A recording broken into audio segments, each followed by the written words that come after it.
discuss about combination reactions. So far we have already discussed what are the major types of chemical reactions: combination reaction, decomposition reaction, displacement reaction, single displacement reaction, then double displacement reaction, then redox reactions, then endothermic and exothermic reactions. So today we will look at more detail into what do you mean by combination reactions. So let us see, combine. So when two things combine together to form a single product, so that is what called combination reactions we are dealing. So in general we can represent such kind of equations using a general formula or a general equation. That is, suppose imagine A is an element or a compound, and B is another element or a compound.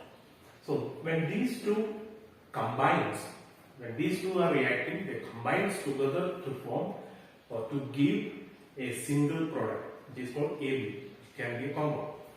So this type of reactions that are called combination reactions.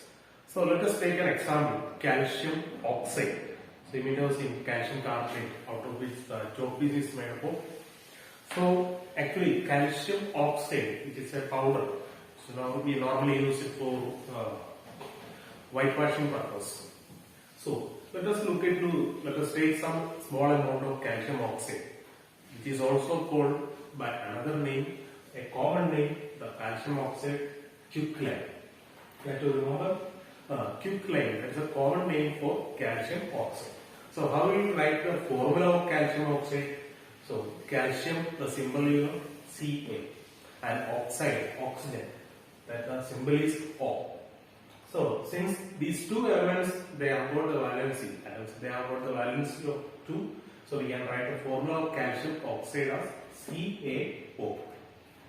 Then we can consider it as A. That is our first compound, which is a white color powder. So we are taking a small amount of this white color powder, and we are taking small amount of water in a beaker. So what is the formula of water? H2O, which is in liquid state. That's why I mentioned here the state of the reactant. Water, that is in liquid state. So calcium oxide, which is a white color powder, we can see that which is in solid state. So when quicklime is added to water, then if you are stirring it slowly, so this quicklime calcium oxide will react vigorously with water in order to form Slater lime, another compound, which is a single substance that is called Slater lime calcium hydroxide. What is the formula of calcium hydroxide? Ca in bracket OH twice. That is in aqueous state. Aqueous state means if any substance that is dissolved in water, that is called aqueous solutions. So here we are getting, so when we add small amount of quicklime into water, so even if we stir it, we will get a new substance, a new compound, that is called calcium hydroxide. Now let us look at this formula. There are two reactants, and they react to give a single product called AB. So in this example also we are having two reactants, which is calcium oxide and water. So they combine, they react together to form a single product. And this kind of reactions, which are called combination reactions. So in generally we can represent or we can define, so when two or more substances, that can be elements or compounds, when reacts together to form a single substance, which is called a combination reaction. So that can be represented by a general formula, which is called A plus B is equal to AB. A and B reacts to give AB. Okay. So what is significant? This calcium hydroxide which is formed, and plus one more thing we can observe. So if you touch, and in addition to that, we can see that heat energy is also liberated during this particular chemical reactions. So what type of reaction they are called? They are also known as exothermic reactions. So it means heat energy is liberated. So when you touch the bottom of the beaker, upon this particular reaction has been taken place, so you will feel that it is warm. So which means that during the formation of this particular product, heat energy is also liberated. Then next we can see, suppose when you apply this particular calcium hydroxide selected line onto the walls, so immediately you will not be able to see the white color over there. So after a while we can see slowly the substance gain this particular white color. So what may be happening there, we can see, we can write it in the form of an equation. So when this Slater line, aqueous solution of this Slater line, when it is applied on the walls for white partition purpose, so what is happening there? Carbon dioxide gas, CO2 gas present in the atmosphere reacts again, combines with this particular calcium hydroxide or Slater line, so as to form calcium carbonate. So that's why we are seeing this particular calcium carbonate, white calcium carbonate, which is the final product out of which the walls appear white in color. So calcium with calcium carbonate is formed plus water, and water is also formed during this particular chemical reaction. So which is an additional information. So there can be question related to this. So Slater line is actually what we are applying on the walls, so that reacts with carbon dioxide present in the atmosphere. We know that a small amount of carbon dioxide, which is 0.03% of carbon dioxide present in the atmosphere, so that will combine with, that will react with Slater line, calcium hydroxide. So after a while, this reaction is slow, so that's why immediately after applying this Slater line onto the walls, you will not be seeing the white color. So after slowly, you will see, due to the formation of calcium carbonate, you will see the walls getting whiter in color. So again you can see another few more examples of these exothermic reactions. This is also a combination reaction only, actually. Burning of coal.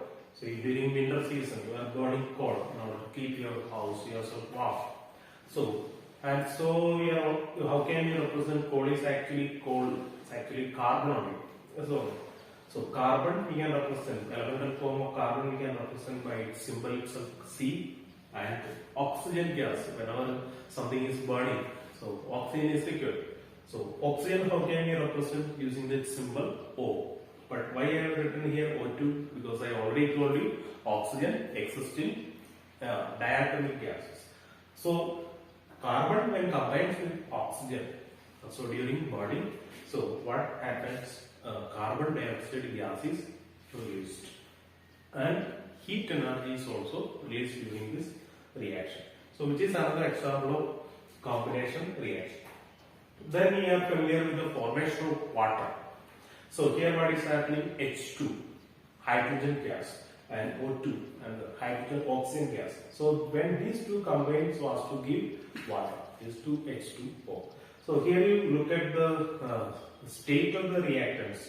Carbon, which is in solid state, combines with oxygen in the gaseous state so as to form carbon dioxide in the gaseous state. So similarly, in the formation of water, here you can see change in state. Hydrogen in gaseous state, oxygen is also in gaseous state. When these two gaseous state reactants combine, so as we are getting water, which is in liquid state. The next one, we are going to see the burning of natural gas, CH4, methane.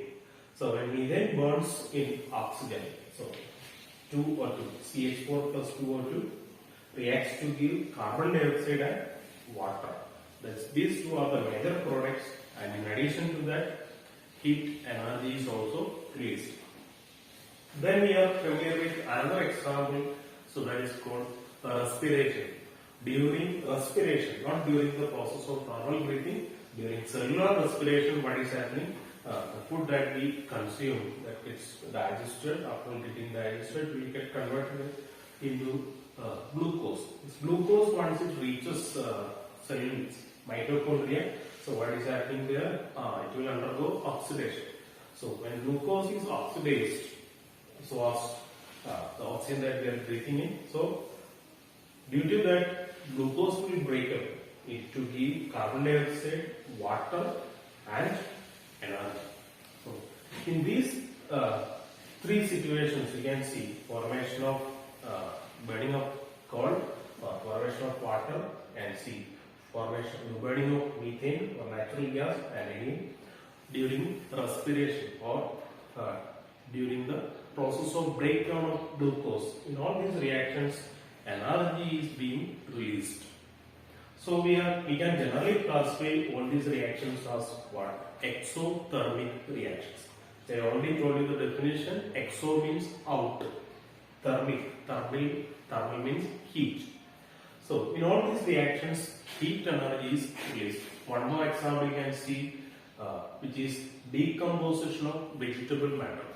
So when you keep some vegetable peels or dried leaves onto the soil, so what happens? The microorganisms present in the soil decay or decompose the organic matter present in this vegetable matter into similar forms, elemental forms of oxygen, nitrogen, etc.